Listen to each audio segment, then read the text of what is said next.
Hi Sharon, I'm going to run you through some of the exercises, or well really all of the exercises that I have on your exercise plan.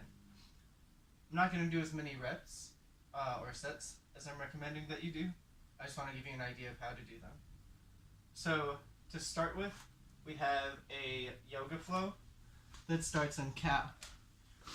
So cow is just here on your hands and knees. Your wrists should be stacked underneath your shoulders. And then you want your knees like about making a rectangle with your wrists. Then from cow, you go down into child's pose, which is just like this. So you lean back in your hips. If you want to, you can spread your feet out a little bit and try to get your hips even deeper down. This is really good for opening your hips, loosening up all the tissue that's in your lower back and your butt and that kind of stuff.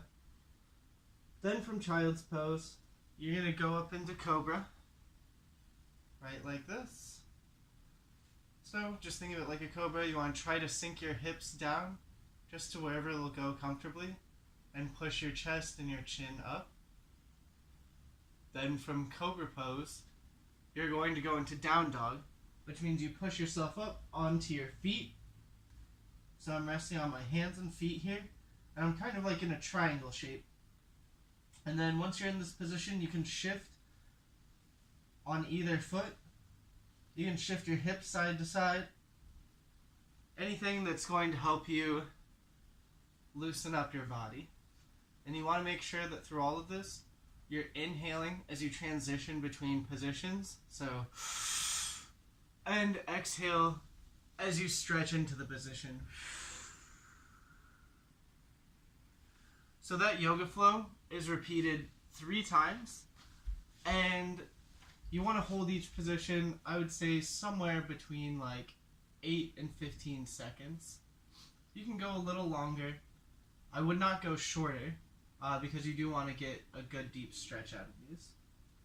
So the next stretch is called the secretary. And it's called the secretary, I think, because it kind of looks like an old-fashioned picture pose that maybe a secretary might have taken.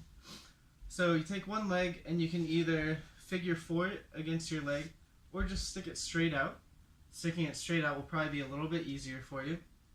Then you're going to cross one leg over, and then whatever leg you crossed over, you'll take the opposite hand, take that arm and pass it through between your leg and your torso. And then just try to stretch back and come back. So you're stretching out your lower back on either side. As with any lift that we're doing before we, or as with any stretch rather, that we do before we lift weights, remember you want to keep it dynamic. So don't just hold the stretch in one spot. Just constantly go from the lowest point of the range of motion all the way to whatever feels like the deepest stretch for you, exhaling the whole way through.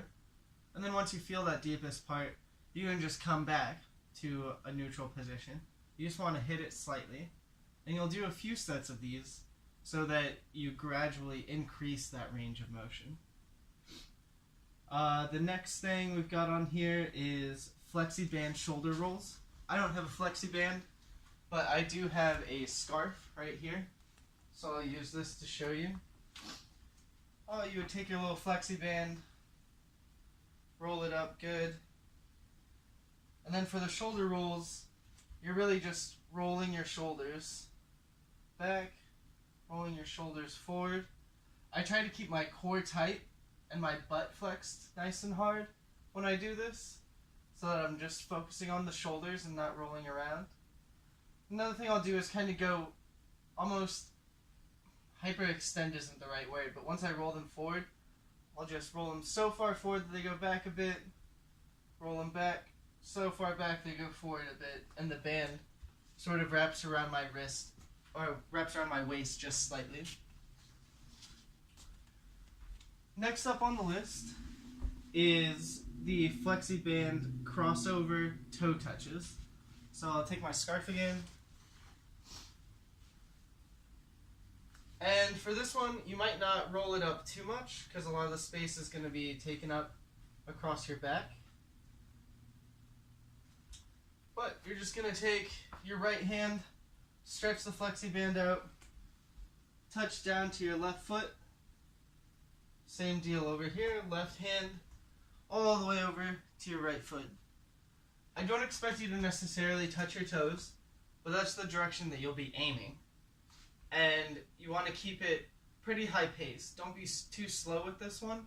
It's kind of a warm-up for a body twist that we'll do later on. After that one, there's a plank knee to toe mountain climber.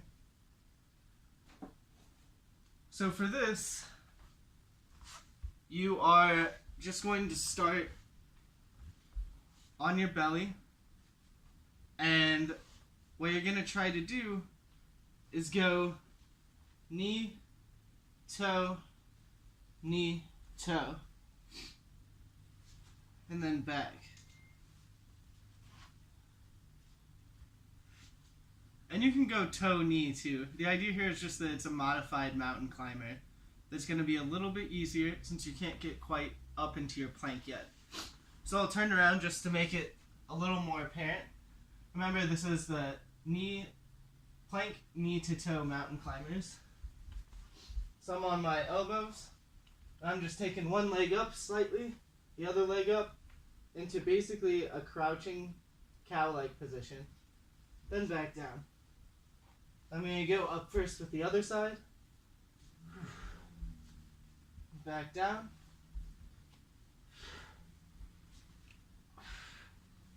and this gets pretty hard, honestly, but I know that you can do it, and I don't think that I made it too tough here. I've got 20 for you. So one is one full repetition. So from the flat neutral position to knees up, back to the flat neutral position counts as one repetition for that exercise.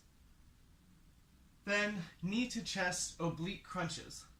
Again, this is a modified, slightly easier version of an exercise where you get to keep a lot of your body on the ground, but you're still focusing on working a muscle, at least for a small amount of time, and in a way that's comfortable for your current abilities.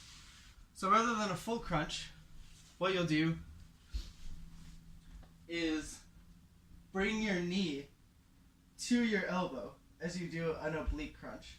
So ordinarily you would just crunch up to here, but in this case, you're going to bring your knee as far back as you can and try to touch your elbow to it. But for the most part, you'll be doing the work of bringing your knee to your body with your hip in your knee. So just like this. And remember, you don't want to keep your hands behind your head to crank your neck forward. I like to just keep my hands by my ear. But you can also reach your hand out this way. Just remember, you're trying to touch your elbow. If you can't quite try to get to your elbow yet, that's fine. You just want to feel a good contraction on the sides of your abdomen.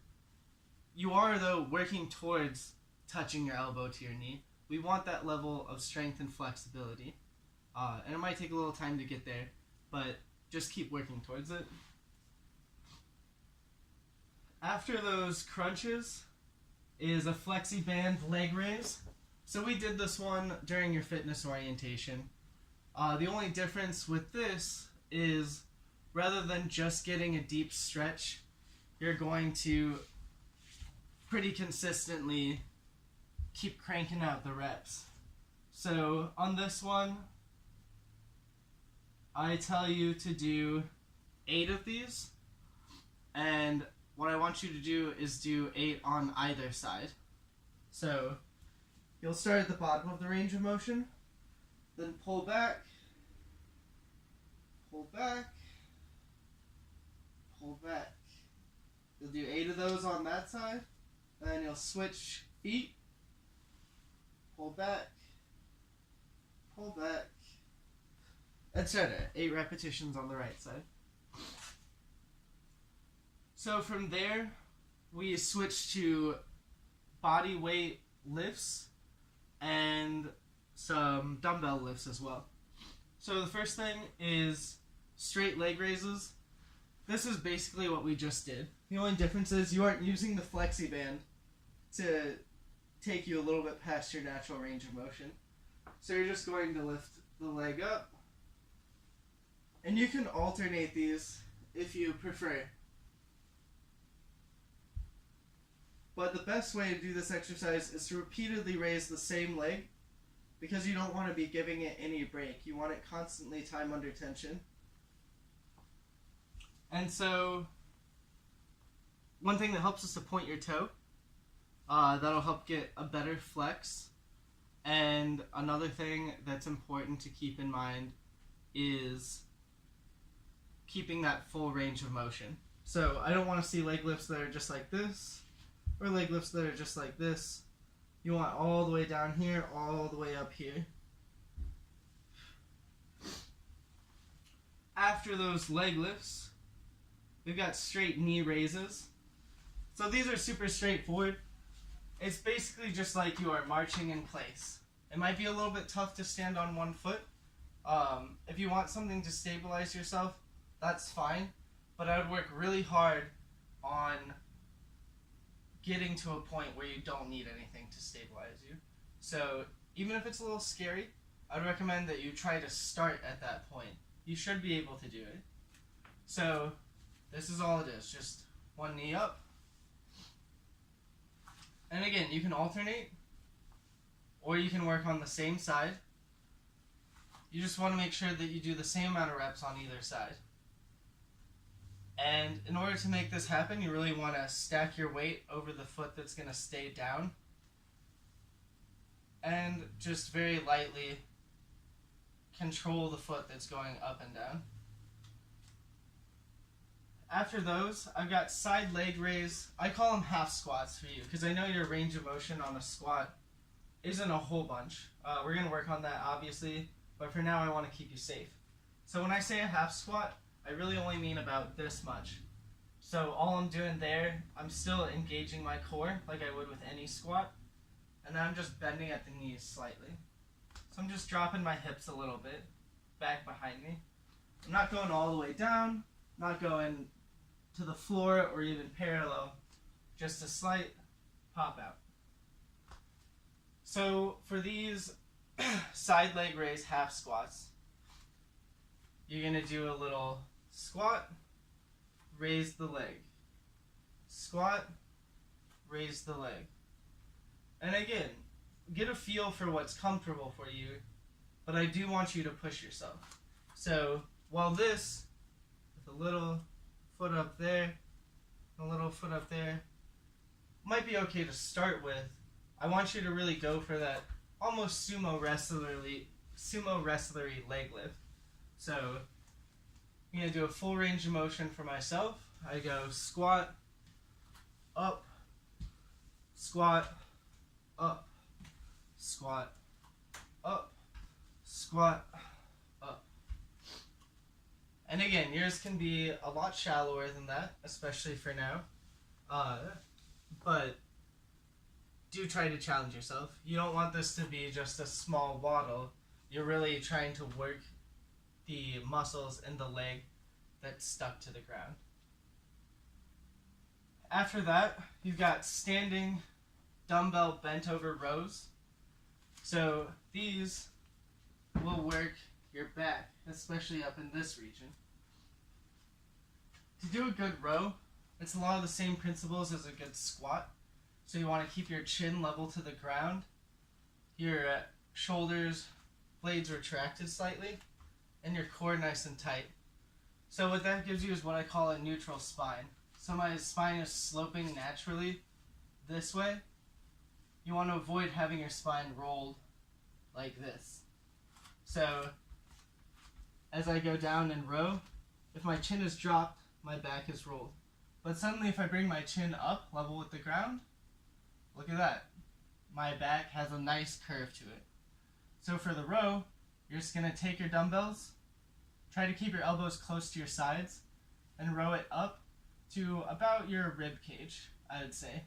If you can only get it to your belly, that's okay. If you get it to like your chest, just above your rib cage, that's fine too. but you're aiming for just a nice straight motion like this.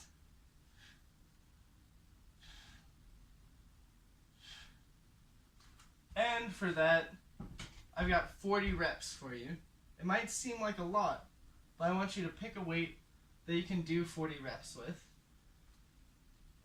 Your back is one of the larger, stronger muscles in your body, or it should be. So you can probably pick a slightly heavier weight than what you would use for like a dumbbell curl or doing a shoulder exercise.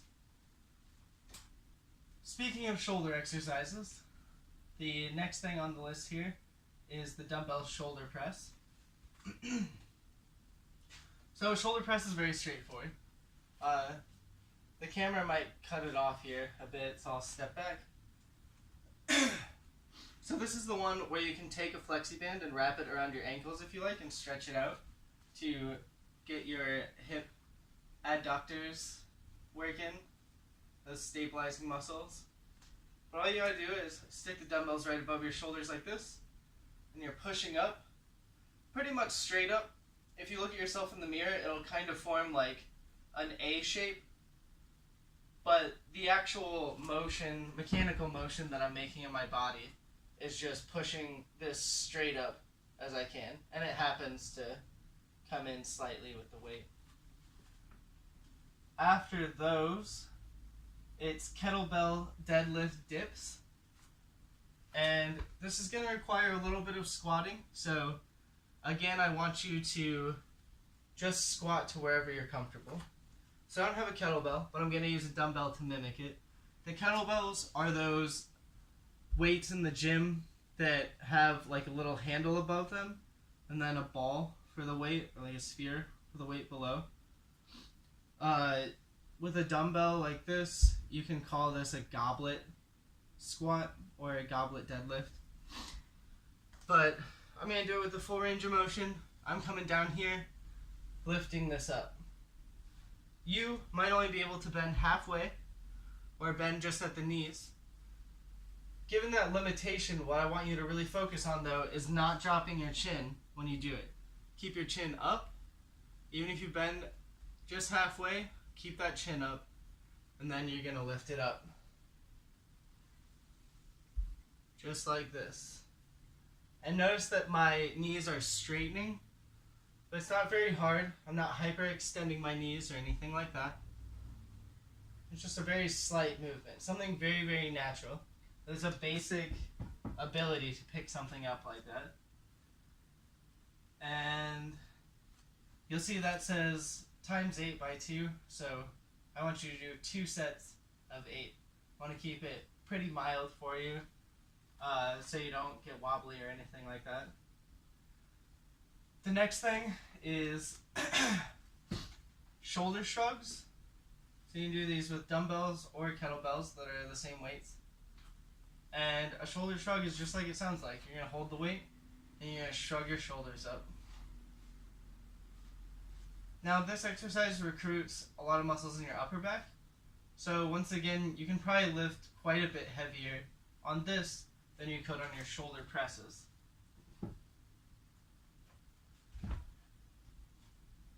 Okay, then for the last set, there's standing twists. These are straightforward, it's just like it sounds like. I want you to do 24 of them. So this is all you're doing, just twist and twist. And it's not really a stretch, it's pretty active exercise. So you want to do it about the speed that I'm doing it right now.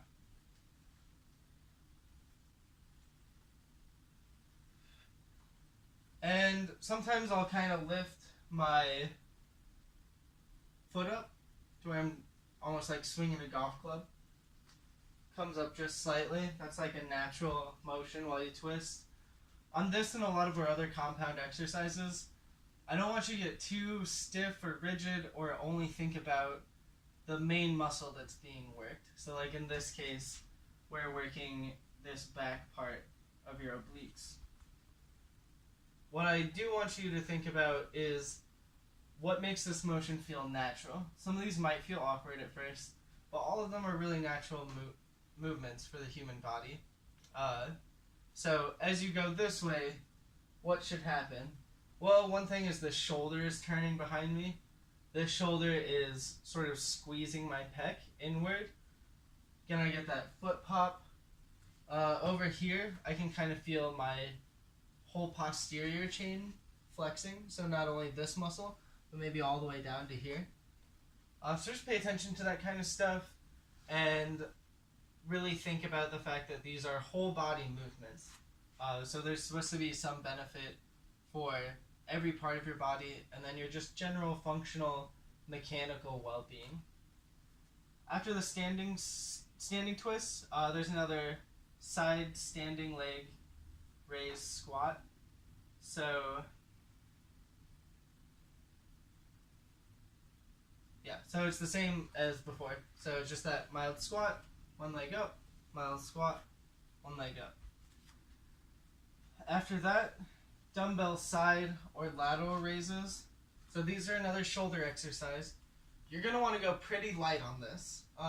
They start off easy and then they get hard really quickly because your shoulders are a small muscle, and this is very much targeting only one head of your shoulder, hitting it real hard. So it's just like this. You can stick them by your side. I like to put the weights in front of me though for a fuller range of motion.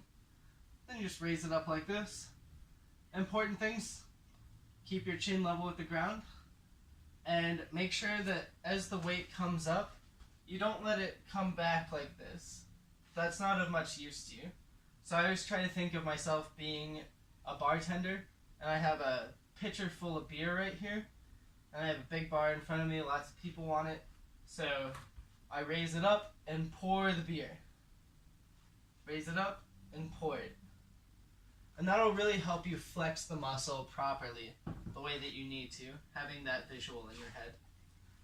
The very last dumbbell exercise in this routine is called the dumbbell front raise.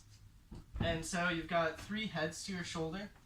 The exercise that we just did really works the medial head right here.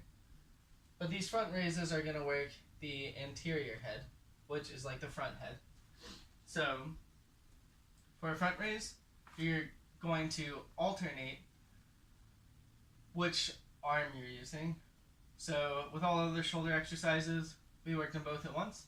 This one I'm going to go left, right, left, right. And notice that I'm going just slightly above the shoulder for like a nice deep contraction. But you don't want to go way up here, otherwise you're going to lose the tension. Just maybe 10-15 degrees above parallel with the ground. Alright, and that wraps up all of our dumbbell, body weight, flexi band work. So stretches and lifts at the beginning of the workout. This should take you about, I would say 10 to 15 minutes. It might take a little longer to start off with, just when you get acquainted with the exercises. If it's taking you significantly less time than that, then we'll talk about that and expand your routine. Expect more exercises, but these are really good base exercises that I want you to do very regularly. When you do go into the gym, like I said, this should take you 10 to 15 minutes. I want you to then spend anywhere from 15 minutes to maybe even 45 minutes, depending on what you're comfortable with, working on cardio exercises. So I'd really like to see you working on the Stairmaster or the elliptical, if possible. And I guess I could rank them that way, actually. I'd say I'd most like to see you on the Stairmaster, then the elliptical, then I would say the treadmill, then the bike after that. There are a few more options, and maybe we'll explore those together, but I feel like all those should be pretty comfortable and get you in a nice natural walking motion.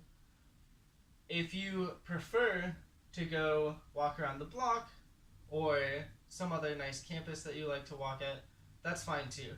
There's no distinct advantage from just walking on the treadmill at the gym. Same with Stairmaster. You can find a place to go walk up and down stairs and train that way. But it's important that you get a good amount of time on there. Like I said, you want to get at least 15 to 45 more minutes so that you're working out roughly half an hour to an hour when you're at the gym. and make sure that you save all that cardio stuff for the end. And I'll see you tomorrow to answer any questions and expand your workout routine a little bit.